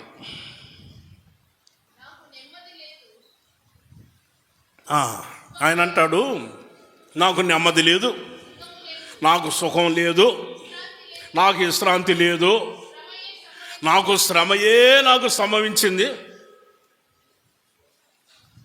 ఏం సంభవించిందంట? ఏం సంభవించిందండి? శ్రమ నాకు సంభవించిందని అంటున్నాడు. మాకు గమనించండి, ఎందుకు? ఈయన ఒక యథార్థవంతుడు. ఈయన గురించి పరిశుద్ధ గ్రంథంలో రాయబడి ఉన్న వాక్యాన్ని మీరు రాసుకోండి. చదవని అవసరం లేదు, టైము వెళ్ళిపోతుంది. నేను స్పీడ్కి వెళ్ళిపోతున్నాను, స్పీడ్ పెంచుతున్నాను. 1వ అధ్యాయము 1 నుంచి 3 వాక్యాల వరకు. యోబు యథార్థవంతుడు, న్యాయవంతుడు, దేవుని యందు భయభక్తులు కలిగిన వాడు, చెడుతనం విసర్జించిన వాడు. భూమి మీద అతని వంటి వాడు లేడు. ఈయన తూర్పు దిక్కున జనులందరిలో అతడే గొప్పవాడు. అయితే శోధకుడు వచ్చి, సాతానుడు శోధించి ఆయన జీవితంలో సమస్తం అన్ని కోల్పోయేటట్టు చేశాడు. అంత మాత్రమే కాకుండా శరీరం మీద కూడా ఆయనకు వ్యాధి వచ్చేటట్టు చేశాడు. ఇన్ని వచ్చినప్పుడు కూడా, ఓ ప్రక్కన 10 మంది పిల్లలు చనిపోయినప్పుడు కూడా ఆయన ఒకటే మాట చెప్పాడు, యెహోవా ఇచ్చెను, యెహోవా తీసుకొని పోయెను, ఆయన నామానికి స్తుతి కలుగును గాక అని మాట్లాడాడు. ఏమ్మా, చాలా బాగా చెప్పావు అమ్మా. మరి మన ఇంట్లో ఒకరు ఎవరైనా చనిపోతే ఆ మాట అంటున్నావా? ఒక్కసారి ఆలోచించి. మన ఇంట్లో కానీ ఎవరైనా ఒకరు చనిపోతే ఆ మాట అంటున్నామా? దేవుడు నాకు అన్యాయం చేశాడు, దేవుడు నాకు అన్యాయం చేశాడు, దేవుడు నాకు అన్యాయం చేశాడు, నా ఇంట్లోనే దొరికాడా, ఈ వ్యక్తినే తీసుకుపోవాలా, ఈ వ్యక్తినే, ఇంక లోకంలో లేరా, ఊర్లో లేరా జనాలు, నా ఇంట్లోనేనా? అయ్యో, దేవుడు నాకు అన్యాయం చేశాడు, అన్యాయం చేశాడు. అమ్మా, ఒక్కరు చనిపోతేనే పెద్ద రాధాంతం చేస్తున్నావే. 10 మంది పిల్లలమ్మ, 10 మంది పిల్లలు చనిపోతే ఆయనకి ఎంత దుఃఖం ఉండాలో ఒకసారి ఆలోచించి. 10 మంది పిల్లలు, ఆయన అంటాడు, యెహోవా ఇచ్చెను, యెహోవా తీసుకొని పోయాను, ఆయన నామానికి స్తుతి కలుగును గాక అని అన్నాడు. దేవుడు ఆ మాట మెచ్చుకున్నాడు. బా, ఇంత శ్రమలో కూడా ఇంత ఓర్పా, శ్రమలో నేను అతనికి తోడై ఉంటాను, అతన్ని విడిపిస్తాను, అతన్ని గొప్ప చేస్తాను. 42వ అధ్యాయం, యోబు గ్రంథం 42వ అధ్యాయం 12వ వాక్యం. యెహోవా యోబుని మొదట ఆశీర్వదించిన దానికంటే రెండోసారి అధికముగా ఆశీర్వదించెను. ఆమేన్ చెప్పాలి. హల్లెలూయా. మరలా 10 మంది పిల్లల్ని ఇచ్చాడు. కోల్పోయిన దానికంటే ఎక్కువగా రెట్టింపునిచ్చాడు. మరలా 10 మంది పిల్లల్ని ఇచ్చాడు. తనకు ఆస్తి రెట్టింపునిచ్చిన దేవుడు. ఈ రోజున ప్రియ దేవుని బిడ్డలారా, శ్రమ వచ్చిందని కునిగిపోవద్దు. ప్రార్థన చెయ్యి, మొరపెట్టు. నీ పట్ల దేవుడు ఆశ్చర్య కార్యాలు చేసే దేవుడు మనతోనే ఉన్నాడు. ఆమేన్ గట్టిగా చెప్పాలి. హల్లెలూయా. మరొక మాట, ఇంకొకటి. ఇప్పుడు ఐదో విషయం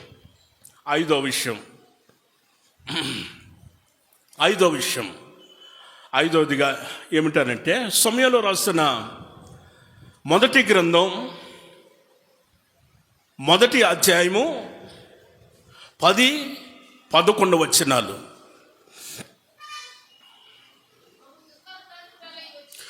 బహు దుఃఖాక్రాంతురాలై వచ్చి యెహోవా సన్నిధిలో కూర్చొని బహుగా ఏడుస్తుంది. సైన్యములకు అధిపతియగు యెహోవా, నీ సేవకురాలైన నన్ను ఆ శ్రమను చూడమంటుంది. Praise the lord. గట్టిగా చెప్పాలి. హల్లెలూయా. ఎవరో, ఆమె పేరు హన్నా. సంతానం లేదు. పక్కింటోళ్ళకి చెప్పుకోవాలా, ఎదురింటోళ్ళకి చెప్పాలా, ఎవరికి చెప్పుకోవాలా, బంధువులకు చెప్పుకోవాలా, రక్త సంబంధికులకు చెప్పుకోవాలా, తెలిసిన వారికి చెప్పుకోవాలా, మరి ఎవరికి చెప్పుకోలేదు. దేవుని సన్నిధికి వచ్చింది. దేవుని సన్నిధిలో కన్నీరు విడిచి దేవుని సన్నిధిలో ప్రాధేయపడి ప్రార్థన చేస్తుంది. దేవా యెహోవా, నాకొచ్చిన శ్రమను చూడయ్యా, నాకొచ్చిన శ్రమను చూడు, నాకొచ్చిన శ్రమను చూడు, ఎన్ని వస్తున్నాయో చూడు. నీ దాసురాలు అని అంటే, దాసులు అని అంటే పనివారు. ఎంత తగ్గించుకున్నదో చూడండి. మీరెవరో పనివాళ్ళు అని అంటే, మేము పనివాళ్ళం కాదు అని అంటారు. ఆమె ఒప్పుకోరు కొంతమంది.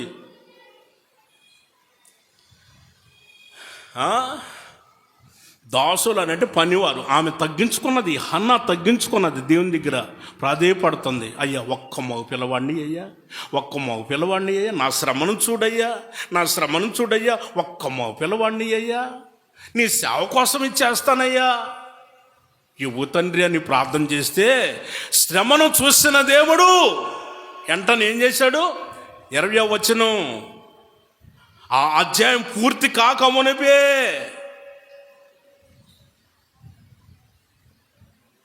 ఏంటండి తీసేశారు అప్పుడే? ఏంటి బైబిల్ మోసేశారా? బైబిల్ చెప్పేశారా ఏంటో?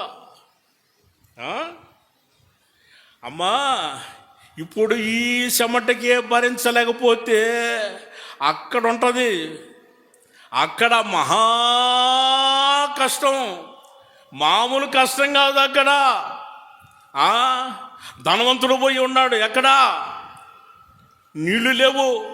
నీళ్లు అబ్రహామా, తండ్రి అయిన అబ్రహామా, చిటికి నీళ్ళతో నీళ్లు పంపించయ్యా, గ్లాసు కాదయ్యా, చిటికి నీళ్ళతో నీళ్లు పంపించయ్యానంటే రావటానికి కుదరదయ్యా. మధ్యలో అగాధం ఉన్నదయ్యా, రావటానికి కుదరదయ్యా. మనం అక్కడికి వెళ్ళకూడదని మనకిక్కడే దేవుని ట్రైనింగ్ ఇచ్చి మనల్ని పరలోకానికి తీసుకెళ్లాలని మన తండ్రి ఆలోచన. ఆమేన్ చెప్పాలి. హల్లెలూయా.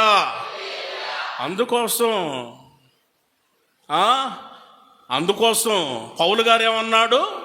ఇప్పుడు కాల శ్రమలు ఎన్నదగినవి కావు అని అన్నాడు. రెఫరెన్స్ రాసుకోండి. రోమాపత్రిక 8వ అధ్యాయము 18వ వచనం. ఇప్పుడు కాల శ్రమలు ఎన్నదైనవి కావు, రాబోయే మహాశ్రమలు, ఆ శ్రమలు అయ్యో భయంకరమైన శ్రమలు రాబోతున్నాయి. ఆ శ్రమలు రాకమునిపే ఆ రోజున సూర్యుడు నలుపైపోతాడు, చంద్రుడు ఎరుపైపోతాడు, ఆ రోజున నక్షత్రాలు రాలిపోతాయి, ఆ రోజున వడగండ్లు కురిచే రోజులుండి, ఆ రోజున భూకంపాలు జరిగిపోతాయి, చెట్టుకొకరు పుట్టుకొకరయ్యే రోజులు, తల్లి జాడ పిల్లకి తెలియని రోజులు, పిల్ల జాడ తల్లికి తెలియని రోజులు. ఆ రోజున కేకలు వేస్తుంటారు, హెల్ప్ హెల్ప్, సహాయం చేయండి, రక్షించండి. ఎవరు రారు. ఈ రోజున రక్షించమని కేకలు వేస్తే 10 మంది వస్తారు, 10 మంది కాకపోయినా 100 మంది వస్తారు. ఈ రోజున రమ్మంటే ఆ రోజున పిలిచినా కానీ ఒక్కరు కూడా రాదు. ఆ దినాలు రాకమునిపే ఈ రోజున మనల్ని ప్రభు పరిశుద్ధపరిచి సంఘాన్ని ఆయన మహాశ్రమలలో రానికొండగా సంఘం ఎత్తబడే గుంపులో మనం ఉండాలి. ఇది మహిమ కలిగిన సంఘం. ఆమేన్. పరిశుద్ధాత్మ కలిగిన సంఘం, ఆది అపోస్తుల సంఘం. ఇది మహిమ కలిగిన సంఘం. ఈ మహిమ కలిగిన సంఘంలో పరిశుద్ధాత్మ చేత నింపి ఆయన మనల్ని అలా తీసుకొని వెళ్తాడు, మధ్యాకాశానికి తీసుకొని వెళ్తాడు.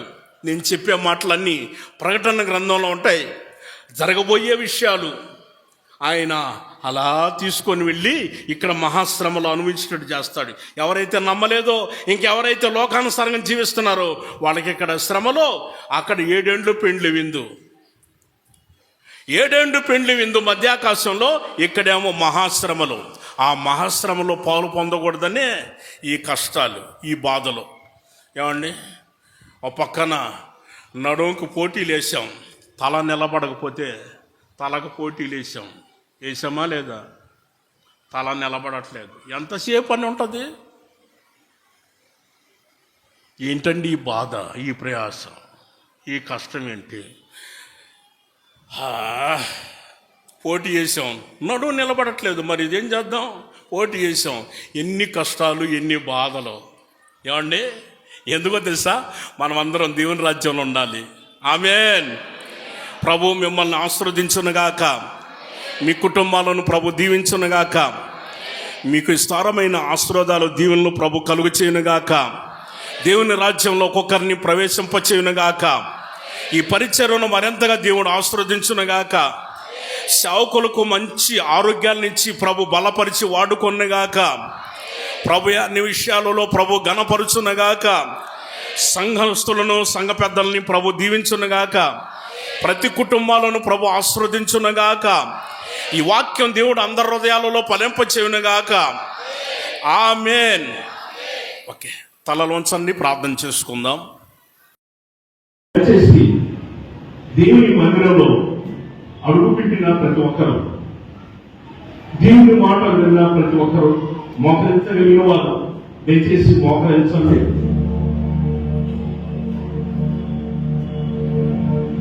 దయచేసి మోకరించగలిగిన వారు మోకరించండి, ప్రార్థన చేసుకుందాం.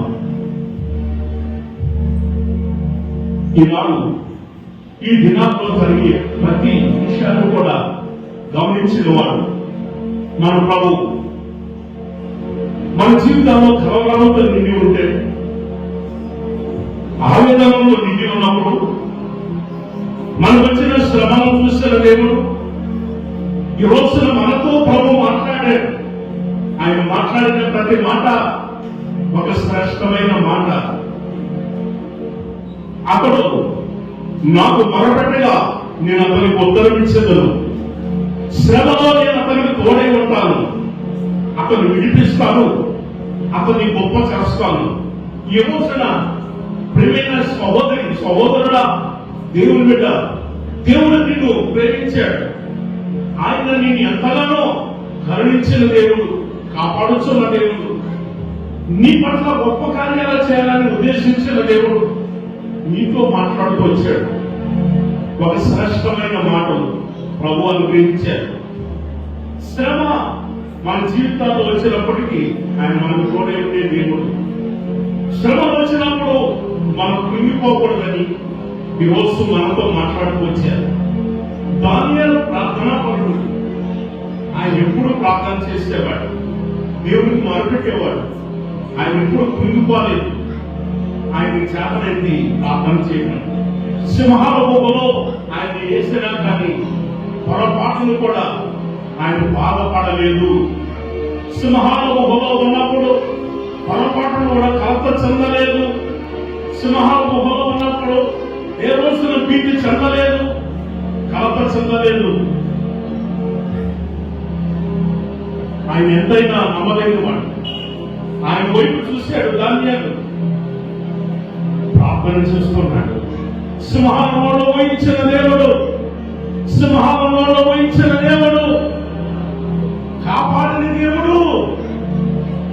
ఈ రోజున ఆ ప్రభువే మన ప్రభు. ఆయన మనతో ఉన్నాడు, మనల్ని బలపరుస్తూ నడిపించున్న దేవుడు, మనల్ని కాపాడుతున్న దేవుడు. పరిశుద్ధుడా మీకు స్తోత్రాలు. పౌలు గారి యొక్క జీవితంలో వచ్చిన శ్రమను చూసి ఆ హేతువు చేత ఈ శ్రమను నేను అనుభవిస్తున్నాను అన్నాడు. అవును, మన ప్రభు యేసుక్రీస్తు ఎంత ఉత్తముడో, ఎంత ఘనుడో, ఆయన ఎంత మహోన్నతుడో, ఈ భూమి మీదకి ఆయన ఎందుకు వచ్చాడో, ఆయన కను చేసిన రక్షణ బట్టి, గొప్ప విమోచన బట్టి ఆ హేతువు చేత ఈ శ్రమను అనుభవిస్తున్నాను.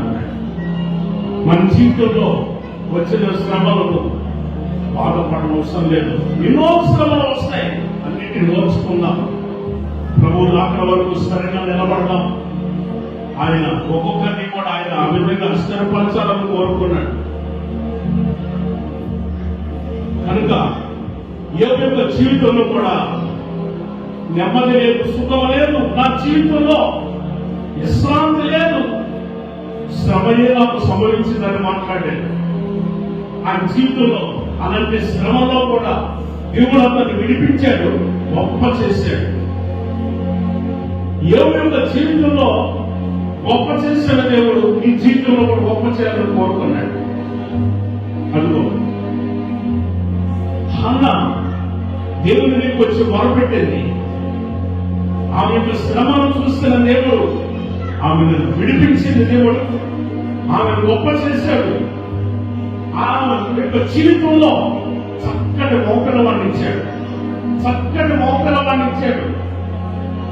ఎనగ వాక్యాన్ని మనం గమనించినప్పుడు హన్నా గర్భము ధరించి దినములు నిండినప్పుడు ఒక కుమారుని కనెను, అతనికి సమయదని పేరు పెట్టెను. ఈ రోజున ఒక చక్కటి మోపినవాడు దేవుడు అన్న జీవితంలో ఏర్పాటు చేశాడు. దేవుడు రాజులను అభిషేకించి అనుకున్నవాడు. ఈరోజు ప్రియ దేవుని బిడ్డ నిన్ను ప్రేమించాడు, గొప్పవాడు. నీ జీవితంలో గొప్ప కార్యాలు చేయాలని కోరుకున్నవాడు. ఆయన నీతో మాట్లాడుతూ ఆమె ప్రార్థన చేసుకున్నాం.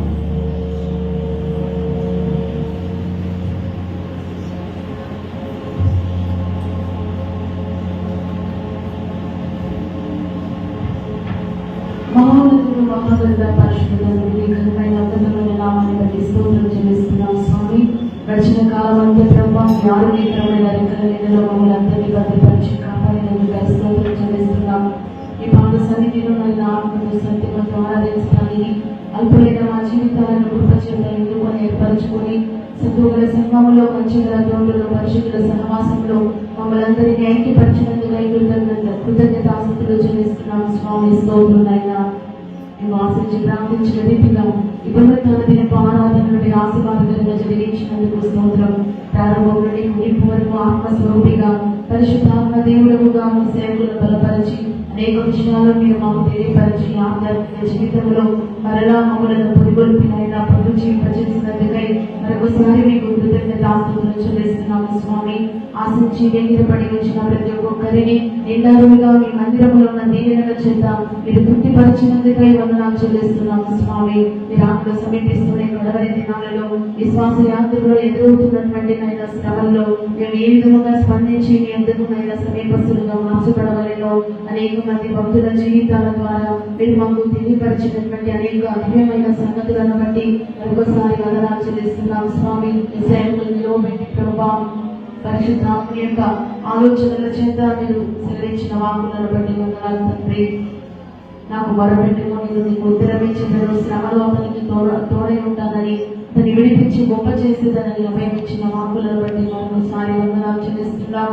ఆ విశ్వాస యాత్రలో ప్రభువా మీ సన్నిధిలో మేము ఎల్లప్పుడూ మొరపెట్టచ్చు, మీ యొక్క సన్నిధిలో నిలుచుకోవడానికి ప్రార్థనాత్మలో స్తోత్రాత్మలో ఒక్కొక్కరికి మీరు దయచేయబోతున్నట్టుగా స్తోత్రమైనా దాని ఇవ్వని నిత్యమో నీ సన్నిధిలో ప్రభువా ఎడతెగక ప్రార్థించేటువంటి గొప్ప కృప మా ఒక్కొక్కరికి దయచేయమని ప్రార్థిస్తున్నాం. అయినా శ్రమలో మేము కృంగిపోగా చేతగాని వారి మేము ఉండకుండాట్లుగా పలువిధమైన కష్టములు నష్టములు బాధలు వ్యాధులు ఎదురైనప్పుడు నైనా కృంగిపోయి అనేక సార్లు మీ సన్నిధిలో ప్రార్థించలేని దుస్థితిలో ఉంటుండగా దయతో క్షమించి కనికరించినైనా ఒక మీదట మా జీవితాలలో ఎప్పటికీ కూడా మేము కృంగిపోకున్నట్లుగా నిన్ను బట్టి ధైర్యం తెచ్చుకొని ప్రభా మా ప్రార్థన ఆలకించే దేవుడు మీరు ఉన్నారన్న నమ్మికతో మీరే మాకు దిక్కు, మీరే మాకు ఆశ్రయమని మీ సన్నిధిలో ప్రభా మోకరించి చేతులెత్తి కన్నీరు విడిచి మీకు ప్రార్థించేటువంటి కృప, మీ నామమున అనేక ఆశీర్వాదాలు పొందేటువంటి కృప ఒక్కొక్కరికి మీరు దయచేయబోతున్నందుకై మీకు స్తోత్రం చెల్లిస్తున్నాం. ఆయన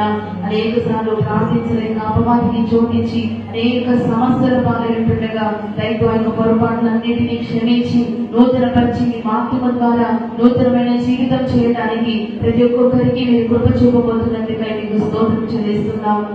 ప్రార్థించలేక క్రియ చేస్తున్నటువంటి అపవాది క్రియలని యేసు నామములో తొలగిపోనుగా అపవాది తంత్రాలన్నీ గుర్తిరిగి మెరుగుపని కూడా ఒక్కొక్కరికి మీరు బలపరచబోతున్నందుకై స్తోత్రం చెల్లిస్తున్నాం. అయినా నేను నమ్మిన వారి ఎరుగుదును అప్పగించిన దాని నాదిన వరకు కూడా కాపాడగలడనేటువంటి నమ్మిక అలనాడు పరిశుద్ధ పౌరులకు మీరు అనుగ్రహించినటువంటి ఆయన నిరీక్షణ గొప్ప విశ్వాసం మాకు కూడా ప్రభా కావాలని ఆశిస్తూ ఉంటుండగా మీరు కృపనివ్వండి. సంపూర్ణంగా మీ యందు నమ్మిక ఉంచి ప్రాణాత్మ శరీరములను అంతం వరకు మీరు కాపాడి పరిశుద్ధపరచుటకు శక్తి గల దేవుడమని సమాధానకర్త దేవుడుగా మీరు ఉన్నారన్న నమ్మిక నిరీక్షణ మాలో నుండి తొలగిపోకున్నట్లుగా మా హృదయాలను స్థిరపరచమని ప్రార్థిస్తున్నాం. ఆయన అనేక శ్రమలు అనుభవించిన తర్వాత పరలోక రాజ్యానికి ఇవన్నీ సిద్ధపరచబడుచున్నామనేటువంటి నమ్మిక మా నుండి తప్పిపోకుండా సహాయం చేయండి ప్రభా. శ్రమల వైపు చూడకుండా వాటన్నిటిలో నుండి విడిపించి తప్పించి కాపాడగలిగిన సర్వశక్తి గల దేవుడు అయినటువంటి మీ వైపే మేము తేరి చూడగలిగినట్లుగా ఏక దృష్టిని మాకు దయచేయమని ప్రార్థిస్తున్నాం. నాయన అయ్యా మీరు ప్రత్యక్షము కాబోయే మహిమయుగా ఇప్పటి కాలపు శ్రమలన్నీ ఎన్నతగినవి కావని గుర్తిరిగి వాటన్నిటినీ సహించి భరించి ఓర్చుకొనుటకు కావలసిన దైవ కృప ఒక్కొక్కరికి సమృద్ధిగా దయచేయబోతున్నందుకై స్తోత్రం చెల్లిస్తున్నాం. యోగి యొక్క జీవితంలో శ్రమలలో ఆయన మీ సన్నిధిని ఆశ్రయించినప్పుడు తండ్రి రెట్టింపైన ఆశీర్వాదాన్ని పొంది ఉన్న విషయాన్ని తెలియపరుచున్నారు ప్రభువా. పాత నిబంధన బంధువులే గొప్ప ఆశీర్వాదాలకి వారసులుగా మార్చబడి ఉండగా మీరు రక్తము చేత కడగబడిన అయ్యా మేము మీ సన్నిధిలో అంటే ఆశీర్వాదాలు పొందడానికి ఒక్కొక్కరిని వారి కుటుంబాలను జీవితాలను యోగ్యులుగా మీరు మార్చి రెట్టింపైన ఆశీర్వాదాలు పొందడానికి యోగ్యులుగా మార్చి తనివిధిని అనుభవించి రాబో దినములలో వారందరూ గొప్ప సాక్షులుగా నేను ఘనపరిచే వారిగా ఉండేటట్లుగా రెట్టింపు దీవెనలు దయచేయబోతున్నందుకై వదనాలు చెల్లిస్తున్నాం. నాయన అలనాడు అన్న యొక్క శ్రమను చూచి దర్శించి ప్రతిఫలమనిచ్చిన దేవా అయ్యా ఇంకా ఆరాధనలు ఎంతైతే కన్నీరు విడిచి మీ ద్వారా ప్రతిఫలము పొందినైనా నింద అవమానాలలో నుండి విడుదల పొందాలని ఆశపడుచున్నారు. వారందరికీ గొప్ప బహుమానం మీరు అనుగ్రహించబోతున్నందుకు స్తోత్రం. వారి నిందలన్నీ యేసు నామములో కొట్టివేయబడను గాక. వారి హృదయంలోనైనా కలుగుచున్నటువంటి ప్రతి శ్రమల నుండి యేసు నామములో మీరు విడుదలనిచ్చినైనా సంతోషపడుతులుగా మీరు మార్చబోతున్నందుకు స్తోత్రం చెల్లిస్తున్నాం. అయినా అలసిన వారి మాటల చేత ఓడించు మీ జ్ఞానము చేత నింపి అనేక విషయాన్ని మీ సేవకును బలపరిచి తెలియపరిచి ఉన్నారు. ఆ యొక్క వాక్యములన్నిటిని ప్రతి ఒక్కరు తమ హృదయములో భద్రముగా కాపాడుకొని వాక్య పొడుగు చాడలో నడుచుకొని మీకు ప్రీతికరమైన జీవితం చేయడానికి ప్రతి ఒక్కరికి పరిశుద్ధాత్మ ద్వారా మీరు నడిపించబోతున్నందుకు స్తోత్రం చెల్లిస్తున్నాం. ఈ ఆరాధనలో ఎందరైతే ఎటువంటి శ్రమలతో, ఎటువంటి బాధలతో, ఎటువంటి వ్యాధులతో నైనా మీ సన్నిధిలో చెప్పుకోలేని స్థితిలో కన్నీళ్లతో నైనా కన్నీటి భాషతో మీకు తెలియపరుస్తున్నారు. వారందరి కన్నీటిని యేసు నామములో నాట్యముగా మీరు మార్చబోతున్నందుకు స్తోత్రం. మరి విచారములన్నీ యేసు నామములో కొట్టివేయబడును గాక. వారి యొక్క శ్రమానికల వాక్యాలకల వాక్య విమానకల జ్వాలవలకల వాక్యాలకల వాక్యాలకల ప్రతి వారి కుడల మీద నీ ప్రార్థనములు రెట్టిగా ఆశీర్వదించినది ప్రేమను కోరుకుంటున్నాను ప్రభువా. అనేక సార్లునైనా శ్రమల వైపు చూసి అనేక మంది అధీరపడి ఉంటుండగా ప్రభువా, ఇక వీరితోనైనా లోకం వైపు, మనుషుల వైపు, శ్రమల వైపు, అపమాన స్త్రీల వైపు మనసు నిలుపకుండా వాటన్నిటిలో నుండి నైనా విడిపించి జయించుటకు మార్గము చూపించుతున్నటువంటి మీ వైపే తేరి చూస్తూ మీ వాక్యమును హత్తుకుని జీవించే భాగ్యాన్ని ఒక్కొక్కరికి మీరు దయచేయబోతున్నందుకు స్తోత్రం చెల్లిస్తున్నాం. ఇంతవరకు మీ సేవకులను మీ కృప చేత బలపరిచి అభిషేకింపబడిన వాక్కులనిచ్చి మీరు వాడుకునే విధానాన్ని బట్టి మీకు స్తోత్రుడైనా వారిని పిలిచిన నాటి నుండి ఈ దినం వరకు కూడా నూతనమైన శివ అభిషేకము చేత నింపి వాడుకొని ఉన్నారు ప్రభువా. ఇక ముందు కూడా చివరి శ్వాస వరకు మీకు ప్రీతికరమైన పరిచయం చేయొచ్చు. అనేక జనములకు తండ్రిగా మార్చబడి మీ ప్రేమ రాజ్యము కొరకై మీ ప్రేమను అనేకులకు పంచిపెట్టినైనా ప్రయాసపడుచున్నటువంటి ఆ యొక్క మార్గములో కావలసిన గొప్ప కృప, ఆరోగ్యం, అభిషేకం, నూతనమైనటువంటి ఆలోచనలను వారికి అనుగ్రహించి మమ్మల్ని అందరినీ కూడా మీ పరిశుద్ధమైనటువంటి, మీ పవిత్రమైన, మీ యొక్క పరిపూర్ణమైనటువంటి యొక్క ఉన్నతమైన ప్రేమ రాజ్యము కొరకై మమ్మల్ని సిద్ధపరిచి మీరే సర్వ ఘనత, మహిమ, ప్రభావాలు ఆరోపించుకున్నామని నజరేయుడైన యేసుక్రీస్తు పరిశుద్ధ నామమున ప్రార్థన చేసి వేడుకొనుచున్నాము తండ్రి. మన ప్రభువైన యేసుక్రీస్తు వారి యొక్క కృపయు, తండ్రి అయిన దేవుని యొక్క ప్రేమయు, పరిశుద్ధాత్మిక సహవాసము ఇప్పుడు ఎల్లప్పుడూ సదాకాలం మనకును ప్రభువునందు నడిపించబడుతున్న ప్రతి ఒక్కరికి, సంఘానికి, సేవకులకి, మనందరికి కూడా ఆయన కృప సదాకాలం తోడుగా ఉండి శ్రమలో నుంచి ఆయన తోడుగా ఉండి విడిపించి గొప్ప చేయునుగాక. ఆమేన్. హల్లెలూయా. హల్లెలూయా. హల్లెలూయా. ప్రభువు నామమున బట్టి మీకు అందరికీ కూడా హృదయపూర్వకమైన వందనాలు తెలియజేస్తాను. అందరికీ వందనాలు.